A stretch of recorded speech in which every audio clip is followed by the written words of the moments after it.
Hi, everybody, and welcome to the Bagpipe Report. I'm Blake Norton, and I will be your host for this evening. We have got all the wrestling news from around the world, as long as we got Jonny Storm here, the biggest sex machine, best wrestler in England. Oh my God, that's so. Yeah, oh my God, that's so. Sorry. What do you say? Get off my God, that's so. Sign my petition, FWA, baby. Position. Fuck off. Let's hit the music, Jack.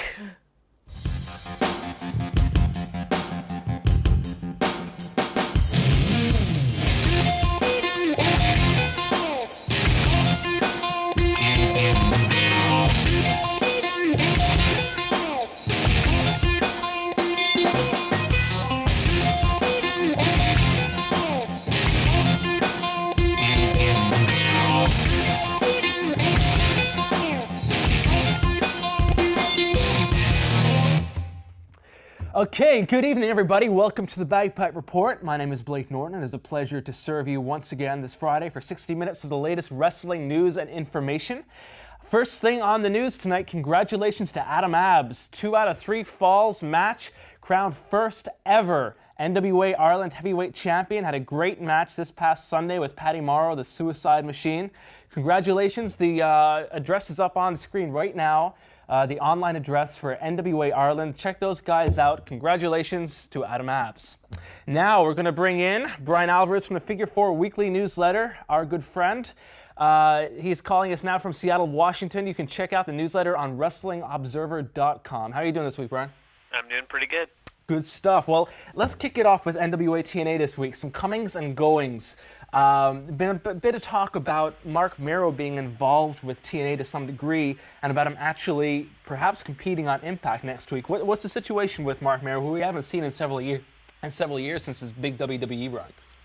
Yeah, he was working for the XWF, which is Jimmy Hart's group. That's right. And he's training someone. For the life of me, I can't remember the guy's name. A radio show host, isn't it? Yeah, Something like Monsters that, of the Midway or something like that. Some radio show host, and the host is going to be a wrestler. Mm-hmm. I thought this was going to be like a one-time deal, but I think he's going to actually be working. And he asked Mark Mero quite a while ago if Mero would come in and team with him and whatever, and Mero wasn't interested at the time. But I don't know if they upped the offer or what happened, but now I guess he wants to come in and wrestle. So apparently at some point he'll be debuting. So. Well, that's certainly interesting. We haven't seen, of course, you're very right, he was with XWF, but we really haven't seen Mero in several years, and he really hasn't been active either. Also coming in, I've heard, is Terry Funk. Is that going to be a short-term or long-term deal? Probably short-term deal, because, Terry's getting really old, and I can't picture They've been him saying that for 15 years, though. Yeah, and probably longer than that, probably about 30 years. But I can't picture him wanting to fly to Orlando every single week. Right. And they teased it on Friday that he'd be coming in on Impact, but they didn't actually outright say his name. Well, Right. they did, but, it wasn't like he'll be here next week. They were teasing it. So he'll probably come in for a show or two, and I guess he's part of their championship committee or whatever. So, he'll appear every now and then. And I suppose, since he keeps having retirement matches, how many can he have for the same promotion in the same couple of months, right? That's right. Just making fun. We love Terry Funk very much. Also, Spanky, we talked about this a few weeks ago, filmed some vignettes for the company. There's some talk on the internet now that he won't actually be coming in. Have you heard anything about this? I've heard the same thing. I don't know what the deal is. He's done some weird things, like in the past 6 months or so, as far as missing shows for weird reasons and that sort of thing. And actually, he missed an FWA show on this side of the water just last month, and FWA is the biggest wrestling promotion in England right now. Yeah, so I don't know if, he's got his Japan dates, and I don't know if he's just happy to do that and wants to keep that gig and isn't worried about anything else. But, Right. I guess he decided not to call anybody back, so no TNA for a while, I guess. Well, we're going to move right on to WWE news. The big boss man, Ray Traylor, passed away this past week. What have you heard about the circumstances, just based on just peripheral vision here? Just as a layperson, I would say I don't think steroids were involved, but he was a person who had serious weight issues, obviously, as people know from his career, and he died of a heart attack, that much I know. What have you heard, and what's the situation? Well, the first thing, I don't think steroids were involved either, but you have to remember that a good number of guys throughout the last 30 years or 20 years have done steroids, and a lot of them are guys that you would never expect. Right. And the names I always throw out are like Josh Barnett. If you ever saw him, just a horrendous body, and he failed a steroid test and lost his UFC title. Right. So you really can't tell by looking at somebody if they were on steroids or not, but I don't think that killed the boss man. But he did, I think that he had clogged arteries, so it was probably, bad diet throughout his life, and things just added up and he died, something of that nature. But, the one thing that surprised me about Boss Man was there were a lot of wrestlers that I talked to that were going on and on about what a truly wonderful guy he was. And I know you hear that a lot with other guys that die, but it was like overwhelming for Boss Man. Right. And I'm not surprised that people thought that he was a great guy, because I'd heard that before. But I don't know, it's just like you never really heard that so much when he was alive. Yeah. But then, it's just people were coming out of the woodwork after he passed away, and it was really surprising and sad. So. Yeah, and it's again sad to see someone who is so young, and so many baby boomer wrestling fans, in our generation, know him so well from his heyday back when WWE exploded. And just 2 years ago, he and Mr. Perfect were tag teaming on Raw, and now both of them, very young men, are gone. And our condolences sincerely to his family and his friends. Now on Smackdown last week, we had Steve Austin, Hulk Hogan, Mick Foley come on and talk about their favorite Smackdown moments. Was it a success ratings-wise? I predicted a 3-1 and it did a 3-2. So it didn't, and I'm sure WWE predicted a lot higher. But, I mean, personally, I think that, like, the people that are watching the show right now are going to watch it no matter who's on it. And the people who used to watch the show when Austin and everybody were on it, I don't think they were even aware that these guys were going to show up. Because they only plugged it to the viewers that are already there. Really. Yeah, I don't, I didn't think it was going to make a big difference, and it didn't. It probably, LA was preempted, so it probably would have done a 3-3, which would have been the highest rating in a long time. But last week they did a 3-2, so it's not like it, lit the world on fire or anything like that. Ding dong, the baby's dead. Which baby? Kane's baby. Is this the end of that storyline, thank the sweet Jesus, or is this just another little turning point here? Obviously, I mean, we were talking originally, in fact, you were adamant that everybody told you that it was going the distance, so was there a major change in plans at some point along the way, or was it expected that the baby would die, but the Kane-Lita thing would keep going the distance? There was a change, and I'm not sure when it took place, but I know that on the Heat, the day before they did the miscarriage, they were talking about how the baby was okay. I can't remember the exact words they used, but something along the lines of the baby's going to be fine or whatever. And then the next day, the baby was not fine.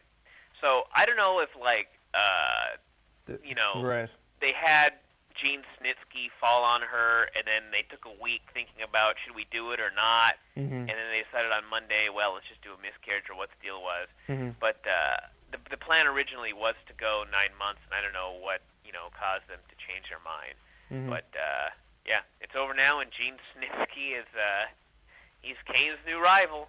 Is he a new signee to WWE? Is he going to be in a pay-per-view, or is he just going to get squashed next week?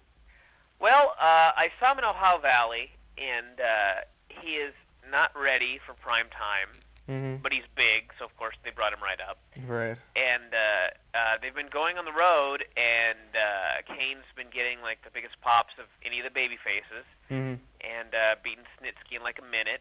So I don't really know where they're going to go. I do know that, like, over the last few years, Kane has been on the verge of becoming huge, like, several times. Yeah, like 4 or 5 times. Yeah, and they always managed to crush him every single time. The biggest was when he unmasked. Yeah. And his quarter hours on Raw were just through the roof as compared to everything else. Right. And they brought in Shane McMahon and had him feud with Kane, and that killed him dead. Yeah. And I can see the exact same thing happening here. Like, they almost stumbled onto their new biggest babyface, and they're going to have him feud with Gene Snitsky, and he'll be nothing when it's over. Yeah, I really hate to say this, but if you put the entire rest of the Kane-Lita situation behind you, I thought Kane was actually quite good last Monday. I thought he was. I mean, he seemed to be quite genuine. I mean, I almost felt sorry for the guy, which is definitely a good sign. I should think anyway. But Kane is like a shockingly good actor. Yeah. But he's also paired with Lita, who's a shockingly bad actor most of the time. So there may be something to that. You know, I don't want to get off on a rant here, but because of the storylines and the characters being so inconsistent, I think one of the reasons that Kane gets such a big pop is because there's fire and because he's 7 foot tall. And when you're live, it doesn't matter how badly you handle the character. There's still, you know, that big explosion, and he's still 7 foot tall. And I think that's one of the reasons why he can sort of come through where other characters are dwindling in the wind a little bit. Move straight on to the pay-per-view. Now, I checked the WWE official website for No Mercy matches because off the top of my head, I could think of 5 matches that were official for No Mercy. So I checked the WWE site to see which ones I'd missed. I forgot what pay-per-view you were talking about before you got that rant. This is a Smackdown one, right? This is Smackdown. Okay. But off the top of my head, I could think of 5 matches on No Mercy. So I went to the No Mercy website to see which ones I was missing. They had 4 listed. I know an extra match that the official No Mercy website doesn't know about. And I saw it on SmackDown like a week ago. But anyway, the headliner is Undertaker rematch with JBL in a last ride match. What's happening with the World Championship? Is it staying with JBL or is the Undertaker taking it away? I don't know. And I actually wouldn't be surprised if Undertaker took it away. Really? But the fact that they're doing this sort of match suggests to me that Undertaker just doesn't want to get pinned. And it's an easy way around it. Right. And if you remember, like 10 or 12 years ago, they did the deal where they were doing a casket match, I think, with Yokozuna, and 8 million guys came out. Royal and Rumble Undertaker. '94, yes. Yeah. So, you mean, they've got Orlando, they've got, if they want to bring Viscera and Gangrel back for one night, and some other heels, they can all come out and shove him in a hearse, and he loses, and he's mad, and that's that. But yeah. JBL is not going to be champion forever. It's just a matter of who's going to take it off him, so Right, we'll see. right. Moving right along, John Cena and Booker T. Where are they going after the pay-per-view? I don't really have a read on this match. I don't really have a good sense of where either guy is meant to go because John Cena needs an opening in the main event slot right now to go up because he's sort of too high to be a mid-carder, not really high enough to be a main eventer, and he just needs that opening to go up there. At the very least, he'd freshen things up, and I have enjoyed his best of 5 series with Booker. Well, I think the question is whether or not he gets all his filming done. If he's not done filming, he'll probably just lose and disappear for a while. The Marine, the movie coming out from WWE? Yeah, I think he's in Australia right now, but Right. I don't know what their filming schedule is, so he may be gone for a while. But you know, it's when I first read like the SmackDown spoilers, they were talking about how Paul London beat Booker T, and to me, I was like, oh well, you know, they're setting up a challenger for after this best of 5, but then he didn't beat him. So I got no clue where they're going. This makes no sense to me. You know, it's actually the whole problem with Raw and SmackDown lately was even when like you watch a show and you don't hate wrestling afterwards, and sometimes it's even a good show, but it'll be over and you'll be thinking, okay, so what was the point of that? And you should never be thinking that after a wrestling show. Yeah. Like there's no direction to the show. There's no direction to the feuds. You can't care about anybody because there's nothing really to care about except maybe Kane. And I don't even think that's they're trying that hard. They're just doing something goofy with the guy to keep him busy. But you know, it's just they need some sort of direction for all their characters and all their shows, and they really have none. Well, speaking of direction, Eddie Guerrero was taking on Luther Reigns. Eddie, who was champion a couple of months ago. It looks like they're starting a stable with Kurt Angle and Reigns and Mark Jindrak. What is happening with these two guys? I should think that Reigns is in line for a push. The guy's got. You were talking before about what a great talker he is from OVW, and the once or twice I've seen him talk on SmackDown, he's fantastic. Which is, and he's also got the look. So I should certainly think he's in for a push after the show. Yeah, and you know, I think they're putting him with Eddie because Eddie can probably try and get a good match out of him. He's not great in the ring. No. But, you know, there have been a lot of guys that have gotten over that aren't great in the ring, so that's not really a huge deal. But, yeah, the thing is, it's just like Eddie. If you look at where Eddie was 3 months ago and where he is now feuding with Luther, he's taken quite a tumble. And you could, you know, add that to everything else that's going on with him, and you can see why he'd have a, you know, things are tough for him right right now. But yeah, Luther will probably get some sort of push. I don't see him getting pushed to like main event or anything like that, or world title matches, but he'll get a push. And again, to a degree, much like you were talking about a moment ago, we're spinning our wheels a bit and asking, are these people going up the roster or down? Because by and large, most of the people here are in the same spot they were this time last year, in the same spot they'll probably be a year from now. But Rob Van Dam and Rey Mysterio, who've teamed several times, actually had a tag team match on pay-per-view against the Dudleys. I think it was No Way Out earlier this year, and they went over. So they're a makeshift tag team taking on Rene Dupree and Kenzo Suzuki.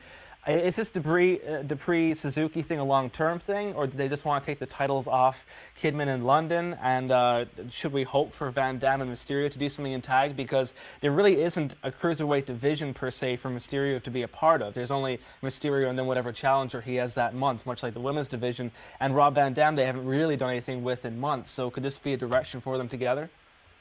I think that RVD and Ray will probably get the belts, but I don't know if it's going to happen in this pay-per-view because I just see the pay-per-view taking place, and you know, Renee and Suzuki continuing their reign as the worst tag champs I think I've ever seen.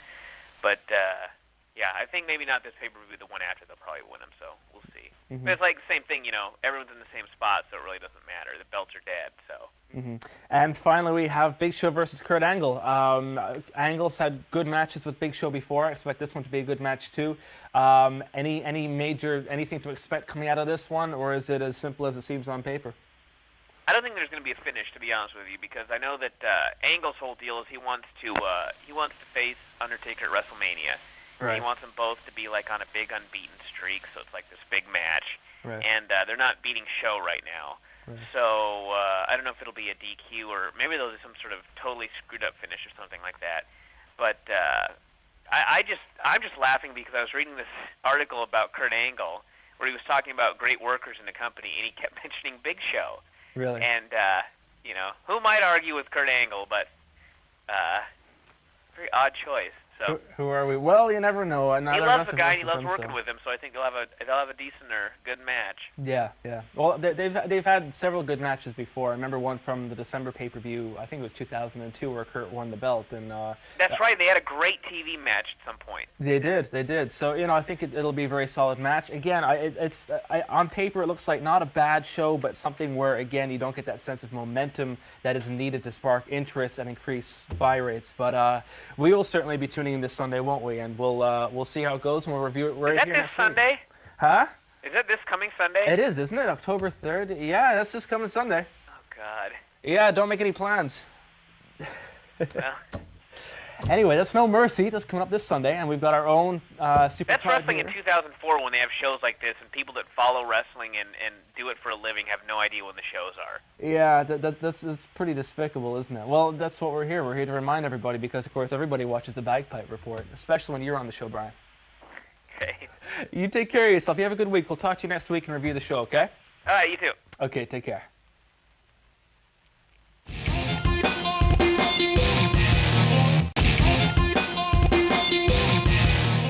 Okay, joining us now in studio, we have one of the foremost representatives of British wrestling.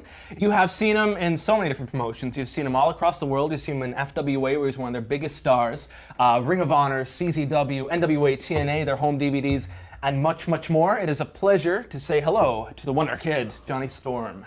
What's up, dog? How are you, Johnny? How are you? Doing very well, thank you. Now, most recently, you had a match with James Ty. You lost that match, and it was Loser Leaves FWA. Now, tell us, what have you been up to since that, and are you working to get back into FWA? Oh, wow. Just hit me with the hard one straight away. I just thought I'd put you in that position. Killing me. Loser leaves FWA lose match. the lost or lose? Yeah, I lost that as well. I don't know where, I still haven't found it actually. No, basically, we did the deal in the FWA because I was going to Thailand for 3 months to do the tour with Scott Conway, and that's a whole horrible story, which I'm sure we'll get to. Yes. Seeing as you're such a great reporter. The pain and the misery and the suffering of professional wrestlers is what we thrive on. Yeah. You know? You do that it gets so the well. ratings, man. But basically, I'm doing a deal now where I'm trying to get back into the FWA. Mm-hmm. Got my petition right here, which is signed by all you guys, the millions of crew that is the Wrestling Channel. And it's going good, you know. FWA is happy with it, and they're happy with the direction of it and stuff like that. And James was awesome in the match. We had a real good match to go out on, and I think it worked really well. And I really like the stuff they're doing with me at the moment, and I think they've got just better things. Well, speaking of you and the FWA, of course, this is ongoing, but you did return for one match, which was against Colt Cabana, U.S. superstar. How did that go? That was awesome. Colt is obviously one of the best indie workers out there at the moment, in my opinion. And Ring of Honor is a great company, obviously. We knew him from before there. And it was a deal where they brought Colt in, and he was originally going to wrestle, I think it was 5-star Mark Belton. And they thought, wouldn't it be cool if we go in this direction, you know what I mean? Because we actually came home early from Thailand, so I wasn't actually scheduled to be on the Broxbourne show. Right. And they said, well, we can do this if you like this, and it sounded really cool. And we came up with a petition gimmick and stuff like that, and just the response we've had from it so far has just been awesome. And I think it worked really, really well. But they haven't clarified yet that how or when I'm going to be back in the FWA, so I might not be back in just yet. So if you see me in the street, sign the petition, baby. Now, when you talk about English wrestling, you talk about Doug Williams, who's, of course, had a lot of success abroad. Noah in Japan. He was Ring of Honor Pure Champion just last month.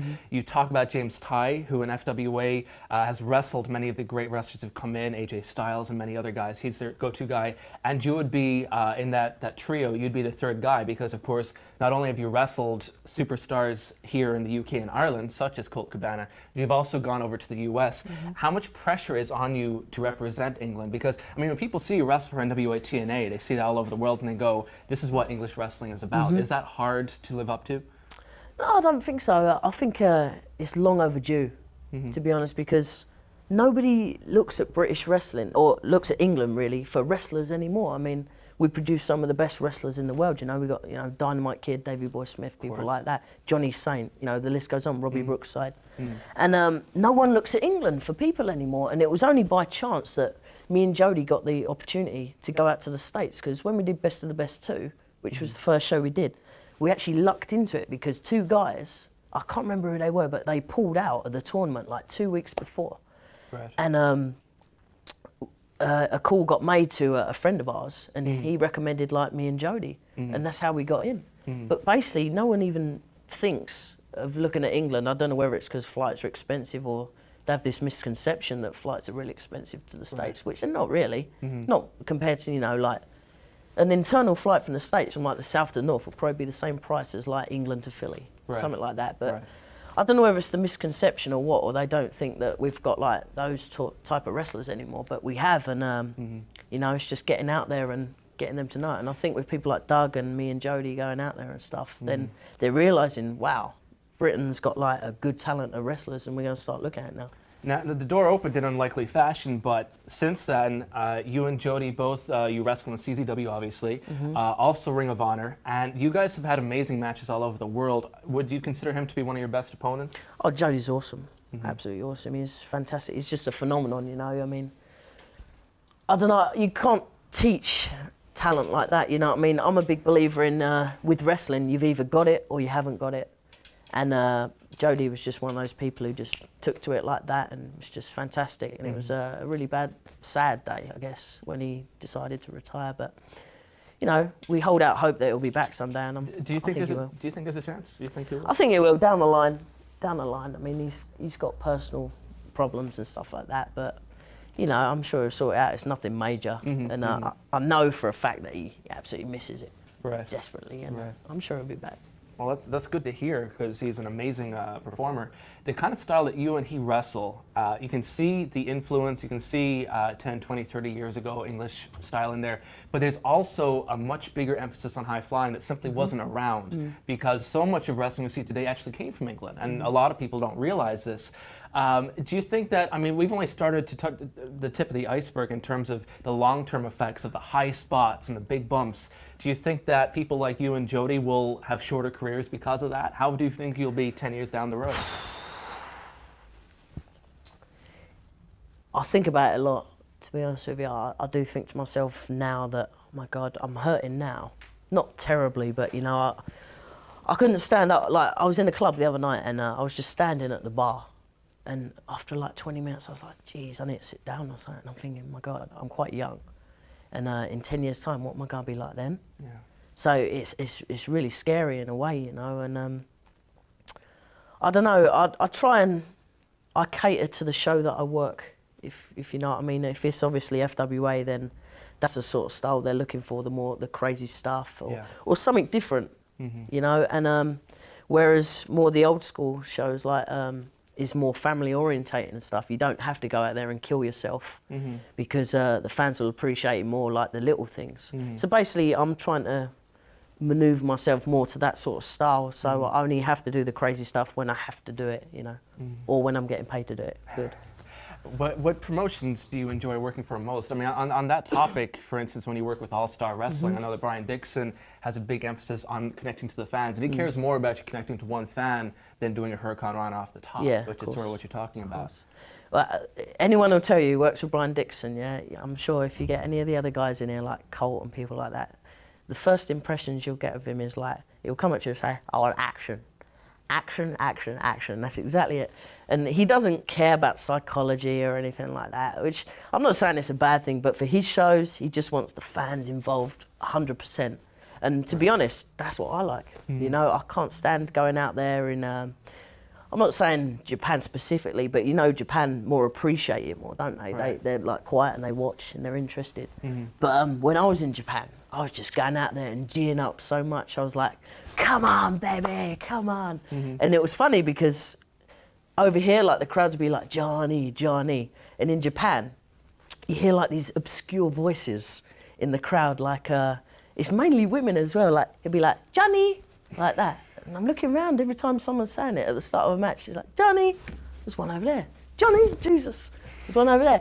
And it got to me, I thought, wow, I can have some fun with this. So the next time someone said it, it was like completely quiet. Someone goes, Johnny, I go, what?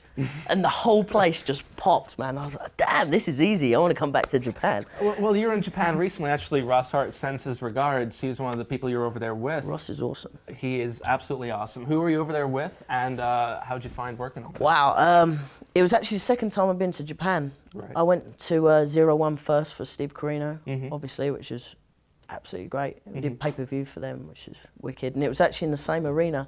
It was in the place where Noah has their home base, Diffa Arake or somewhere like that it's called.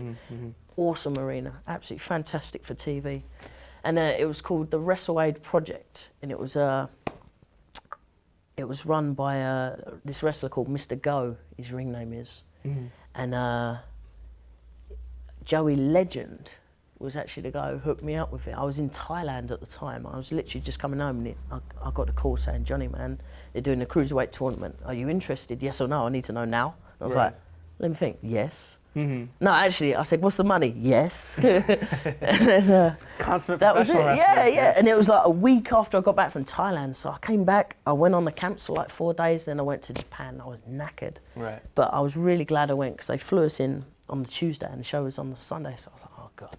Japan, you know, you hear about these death tours where you're just bored. Yeah. But it was so good, man, because they took us out, they took us swimming, they took us around Tokyo, they gave us money, they gave us women, you know. But it was a really cool company, and they've got a show in October, which they got coming up, and they got a show in December. I'm hoping to get back in December, actually from Thailand. Because it's a real cheap flight and it's like a 5-hour flight. Right. But really cool promotion to go for, and I recommend it. Some of the guys there was obviously Ross Hart, like you said. He brought in the Stampede guys, Teddy Hart. That's right. Was T.J. Wilson there? Or? No, it was Jack Evans. Right. Petey Williams. Oh God, who was there? Some of the guys you've seen from TNA, of course, and things like that. Yeah, so. first time I met Petey. Really? He was really cool. I actually wrestled him in the semis. Right. And we had a really good match. Ross really put a match out. I was so happy with that. Because I really respected Ross, because I was like, Ross, anything about the match? He was Johnny. It was awesome. Probably my favourite match. I was like, hey, you the man, Ross.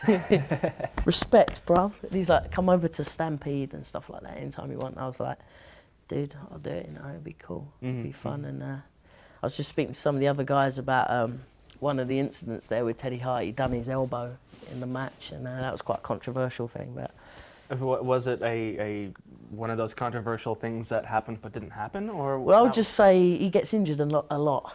I've found that. Mm-hmm. I don't understand why.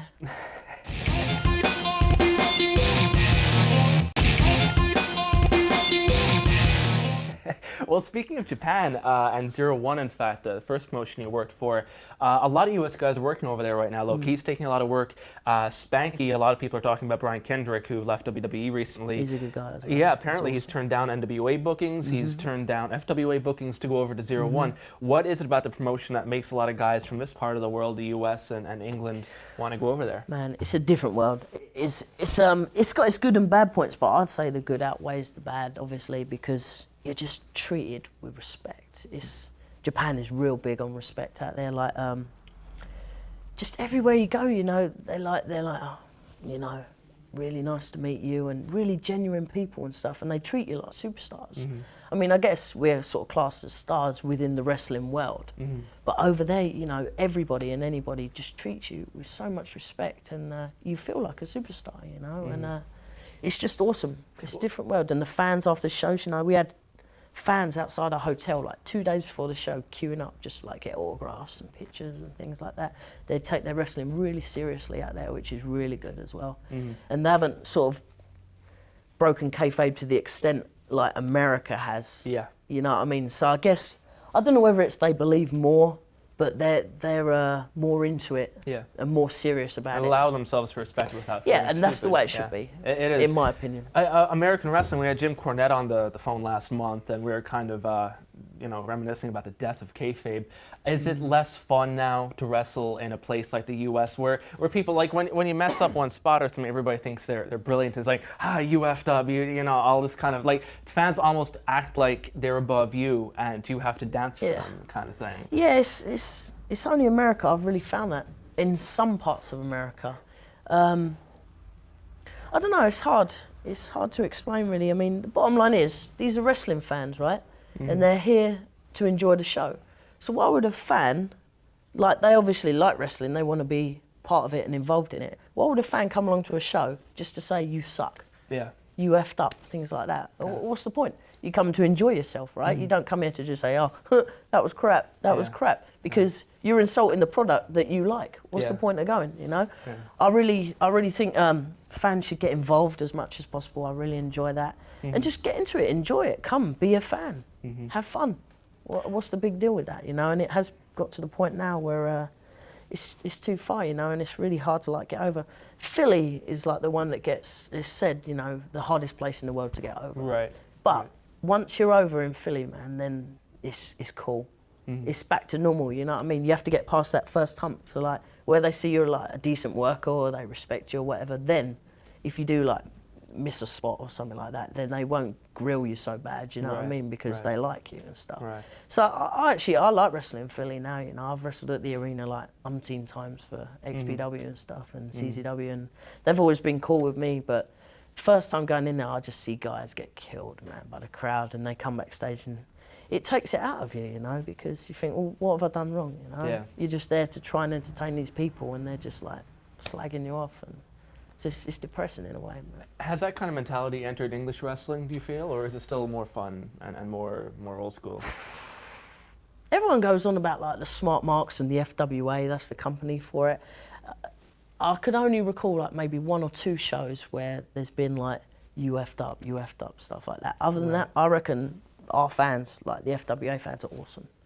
Because they are respectful, I think, in my opinion, But they're here, they're getting to that point maybe now a little bit where they're like, borderline with it. But I don't think if someone does miss a spot, they don't crucify you for it now, They'll be like, oh, and then, get into the match again, clap or G up and stuff like that. And that's the way it should be. How do you feel the English scene is right now? Is it better or worse than 5 years ago? And is someone like an English star such as yourself, are you able to make a good living in England, or do you need to go outside England to sustain yourself? Yeah, definitely need to go out of England, unfortunately. There is work, but it's like, it's not exposure shows. I call them exposure shows, you know what I mean? The only really one in England is, like, obviously FWA, and there are some other good companies there, but yeah, like I say, I mean, I go into Europe quite a lot, and thing is, when when me and Jodie went to America and we came back, it's weird, we were seen more as stars in this country, even though all we did was do what we do in England, but in America.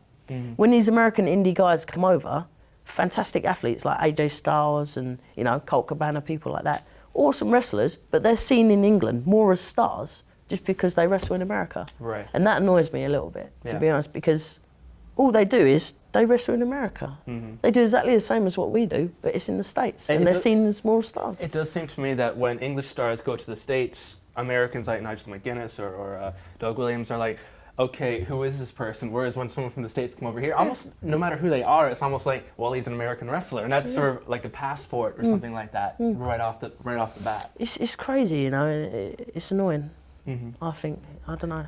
Now, talking about traveling, of course, when you did leave FWA and England for Thailand earlier this year, we were expecting you to be gone a lot longer.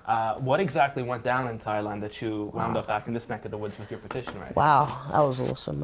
Thailand was great up until the last, 2 days. It was a horrible situation. It was like, basically, an English promoter lives in Thailand, and he went half and half with this Thai promoter. Cut a long story short, he got screwed over. And this guy was sort of had connections to not so nice people in Thailand, because it's such a great country for that. And it all went wrong, and we got paid because Scott was paying the money, but he refused to pay. Scott was the promoter. Right. And he refused to pay the money anymore because he wasn't making any money. We weren't drawing no people. Right. And the deal was they were going to have these tour buses come round, and loads of people were going to come to the show, go on to somewhere else. Right. Never happened in 6 weeks. So we were doing shows in front of 5 people, if that. And sometimes just in front of the Thai kickboxers, because they had that as well at the same time. And it was a shame because they had these massive billboards. We did national TV in Bangkok and stuff like that, and it was going so well. And it just all went wrong, and Scott refused to pay out any more money, which is fair enough because he was losing so much. Right. And he said, you guys have got to pay the money. And we said, if we don't get the money today, we're not going to do the show. We didn't turn up to the show that night. Scott went down there to talk to them that night, and they basically threatened him, you better get out of the area now. Really? So we all fled to Bangkok, which was awesome, you know, fearing for our lives and not paying hotel bills, things like that. And fled to Bangkok. Scott got a call the next day, threatening him again with some really, really dodgy stuff. It's too much to say, but horrible stuff. Basically, you can get killed for in Thailand. And it got sorted out that morning, and we all went back to the area a couple of days later, and everything's been cool since. So that was that. We got a good 2 months out of it. Right. It was only a month earlier, but the plan was once the 3 months was up, there was going to be another 3 months. It was going to be constantly going through the year. Right. And it had potential, man. It was awesome. The arena was wicked, and you know, it just needed to get those tour buses coming in. Plus, it was low season in Thailand when it started, so there weren't that many people around. Right. But they weren't banking on that. They were banking on the tourists. But unfortunately, it didn't come off, and I'm going back out there soon to get some more, threaten my life a bit more, which will be fun. Well, apart from going back to Thailand, where else can we expect to see you? Are you going back to the US, here in England? What will you be doing the next 12 months? I just did a show in Orpington, Kent. I wrestled Super Dragon. He runs PWG in California. Awesome promotion. Wrestled for them before, and he said, anytime you want, mate. So as soon as I'm ready, I guess I'm going to put some dates together. Maybe I'm going to try and get to TNA in Florida now, if I can get down there, but we'll see how that goes. And just do my usual run, you know. I hang out in Philly, do whatever's going, CCW, Ring of Honor. I haven't done 3PW yet. Meanie was asking me to come in for that. Right. I want to do that. Definitely want to go back to Japan, like I say, in December. Hopefully 01 as well. Try and get that as well at the same time. Just travelling and making some money. Not taking too many bumps. Well, Jonny, thank you very much for joining us here on the show and for sharing your recent exploits in the world of professional wrestling. Keep us abreast of where you are, and we will tell everybody at home where they can catch you, here or abroad. Okay, mate. I got a quick plug, of course. I haven't been paid for it, but I expect to be November 13th the biggest show of the year, FWA British Uprising 3 from the Coventry Skydome. I will be in Ireland all this week if anyone's around. I have no idea where, but it's in Ireland. So if you see someone who looks like Jonny Storm on the street, it might be me. Sign the petition. 8th of October, Canvey Island, WAW, October Outrage, good show. All-Star Wrestling returns to Croydon at the Fairfield Halls after about 6 months on the 12th. So check that out. I think that's me and Colt Cabana. So if you like stupid wrestling and people entertaining you and not actually doing a whole lot of wrestling, then go see that one. And of course, watch the Bagpipe Report every week because I heard it's quite good. Well, you will get paid for that one. Hey! Johnny, thank you very much for joining us. Thank you, sir. Appreciate it. We'll have you again. See you soon.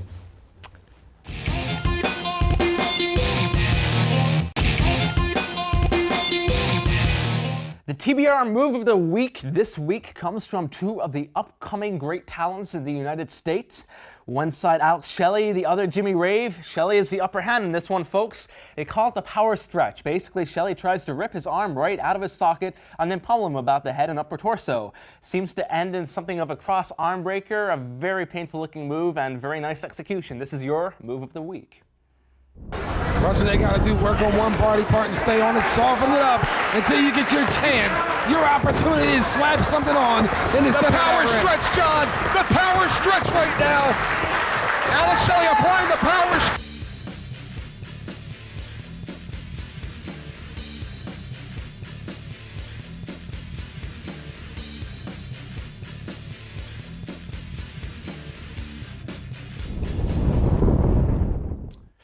Another week, another free pair of tickets to the WWE's biggest ever tour in the UK.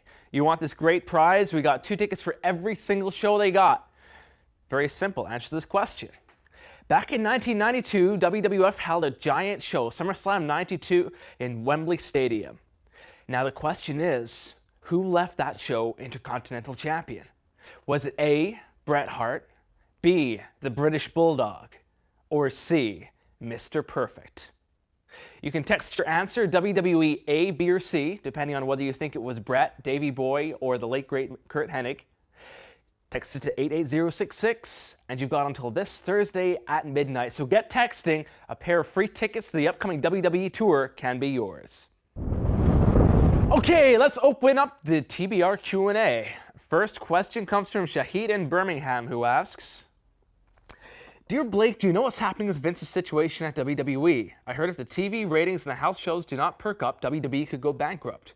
Also, what do you think of TNA's chances of competing with the WWE in a couple of years? And is it true that Ted Turner is going to start his promotion? Well, Shahid, WWE is in absolutely no risk of going bankrupt anytime soon. They're a massive public company. They've been around for a long, long time and is still making lots of money. I know ratings are on the downhill right now. Attendance is on the downhill, but they are way, way, way away from being in financial trouble, so don't worry there. On the TNA side of things, they've got a long way to go before they're competing with WWE. They don't have the talent roster, they don't have the tour dates, and they certainly don't have the viewership that WWE has by a long shot. So if they ever do compete with WWE, that day is a long way off. Finally, Ted Turner, if he gets back in the game, yes, it could make a major impact, but as of right now, the former owner of WCW isn't in the game. But if it does happen, you'll hear about it right here on the Bagpipe Report. The next question is unsigned. Dear Blake, when I was watching Unforgiven, I was surprised to see that Triple H was once again crowned world champion. This struck me as strange as Randy Orton had only held the title for a month. Is it possible that Triple H has been given creative control over his storylines and character? If you think this is the case, do you think that he is abusing his power by pretty much focusing the entire show around him in Evolution? Well, I definitely think that there's too much emphasis on Triple H. That's just as a fan's perspective. Does he control his character? I think he probably does, and that's not a criticism, but I think Triple H has a lot of influence on his character. As far as Randy Orton goes, though, I think most people accept, certainly most fans and most critics, that his world title run, for whatever reason, wasn't off to a good start. And I don't think he took the title back to be vindictive. I don't think it cut him off. I think it was probably the right thing, Hunter winning the title back. Yes, he does have a lot of character. Yes, he does have a lot of control. Does he have too much? Well, that's up to each and every one of you, isn't it? The next unsigned letter asks, "Hi Blake, will Ken Shamrock come back to WWE?" Well, it's entirely possible. Ken spent a couple of years with WWE in the 90s. He also spent some time in NWA TNA, but it's not going to be until after his fight career is over. Ken turned 40 earlier this year, so I can't imagine he's got that much time left. Most critics say that his best days are behind him, but as long as he's in the fight game, I don't think he'll be back in wrestling. When he retires, I wouldn't be surprised at all. Next question. Hey Blake, are you a fan of current Ring of Honor World Champion Samoa Joe? A lot of people criticize his style as being unsafe and unnecessary. To be 100% honest, I don't know. I don't know if it's unsafe. I don't know if it's unnecessary. Have you been in the ring with Samoa Joe? I certainly haven't. That's up to his opponents and the people he's working with. There's some great wrestlers out there who can make things look very painful and very believable, but still leave their opponent conscious at least. And there's other guys who, don't look so good, but yet the people they're wrestling go out on stretchers. So as to whether he's too hard in the ring, you'd have to ask Joe's opponent. Personally, I like him. I think he's a good wrestler. Hey Blake, when will Jeff Hardy be on TNA and how old are the shows? Well, the shows we're currently showing of TNA, are about 6 months old, which means that Jeff Hardy will be making his TNA debut for us fans over here in the UK and Ireland and mainland Europe sometime around the end of this year. So keep your eyes out because Jeff Hardy will be hitting screens again soon on a television near you. Now let's check out some upcoming wrestling action in a town near you. Topping the bill, UKPW has a show coming up Thursday, October 7th, over Bury Street, Hackney, London. WZW has a show coming up Friday, the 8th of October in the Civic Hall in Childen. World Association of Wrestling, check them out, same night, Friday, October 8th in Canvey Island. All-Star Wrestling, Friday the 8th of October in the Harlequin Theatre in Red Hill, then Tuesday the 12th of October in the Fairfield Halls in Croydon. Revolution British Wrestling has a show on Saturday the 9th of October in Hertfordshire.